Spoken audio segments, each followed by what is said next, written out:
California's historic dry conditions, the driest winter so far since record keeping began in 1890, has significantly increased the number of wildfires across the state. Since January 1st, state fire officials say they've responded to more than 150 wildfires compared to just 25 in a typical rainfall month. CAL FIRE Deputy Chief Kelly Zombro joins me with more on San Diego County's wildfire risk and what's being done to mitigate it. Welcome back to the show. Thank you for having me. Most winters in California, our mountains have a snowpack. Remind us what the conditions are like right now. Dismal. We're about 20% of where we should be, and the rainy months that we're supposed to have gotten most of that accumulation are passing us right now. How about here in San Diego? I've heard that firefighters say the fire season here never went away. It never ended. What's our vegetation state like here, and are there any prescribed burns to help control it? Well, the first part of that, our conditions right now, our live fuel moistures are what we typically measure, and we're already starting to hit critical in parts of the county. Our fuels are actually going drier as we go along, and this is the time of year that should be going the opposite direction and actually picking up wind. When you say fuel, you're talking about the brush and the growth and any dry trees and all of that, right? Those things they kind of got a little program inside of them, and they know that at a certain time of year it's time to drink water because it's coming, and it's not coming, and so they're actually drying out. And we're actually in San Diego, we're actually in better shape than most of the rest of the state, yet we too are in drought. So it's bad statewide. And then let's follow up with that prescribed burn question, because I know some places in Northern California are doing it to sort of clean out this fuel. Are we planning any here? We've got one that we've been trying to do, but we're very, very, very cautious about this. And so we've actually been trying to do it for about 3 months. And the weather conditions have not been able to justify us taking the risk. There's always a little bit of risk with anything, but we've done a lot to prepare for this. But bottom line is the weather just won't support it.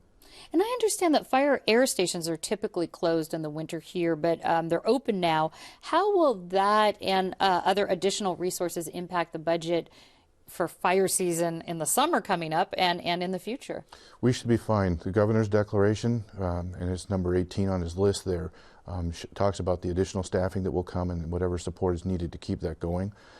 We also have an emergency fund here with CAL FIRE, and that we're able to utilize that money to get busy and get things done. So it's not going to cause us to unstaff things that we would normally have staffed. And speaking of staff, I know CAL FIRE says they're hiring an additional 125 firefighters in Northern California because of this increased fire risk. How are staffing levels being handled here? Very well. We are fortunate, well, unfortunate enough to have this Mediterranean climate, and that has not had enough rain to really cause us to make changes. And so despite the fact that we've got more rain than the rest of the state, we're still in bad shape. And so we've kept our resources covered. All of our 18 stations are covered. We've got our air base covered. Our partnership with the Sheriff's Department's got helicopters covered. San Diego City Fire Department's got their copters covered. So between the partnerships and what we're doing ourselves, we're in pretty good shape. Will you be hiring more staff for Southern California? That's possible. There's going to be some analysis to look at what we're going to do down the road here.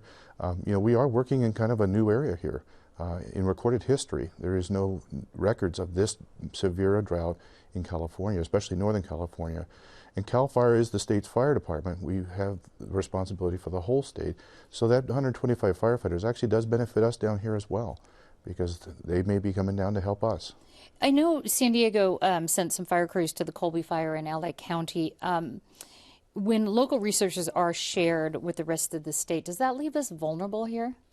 I wouldn't say it makes us vulnerable. We try to manage that very well, and I think we do a very good job of that. For instance, we did send several resources, but all of our stations remain covered.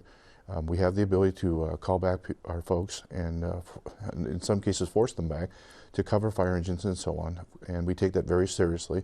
But that's what it takes sometimes to keep ourselves up, and we've done that successfully. Well, I know because of the drought, Governor Brown asked for voluntary water conservation of 20%. With that in mind, what would your recommendation be to people living in these high-risk wildfire areas?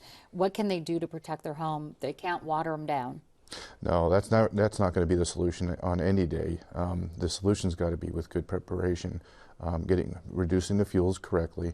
If they don't know how to do that correctly, any fire station should be able to give them literature, or they can go onto the many websites that are out there to get that information. But it's good preparation. We look at the public and the homeowners as partners in this. We could do a better job if they do their preparation as well. All right. We're out of time. CAL FIRE Deputy Chief Kelly Zombro, thanks so much. Thank you.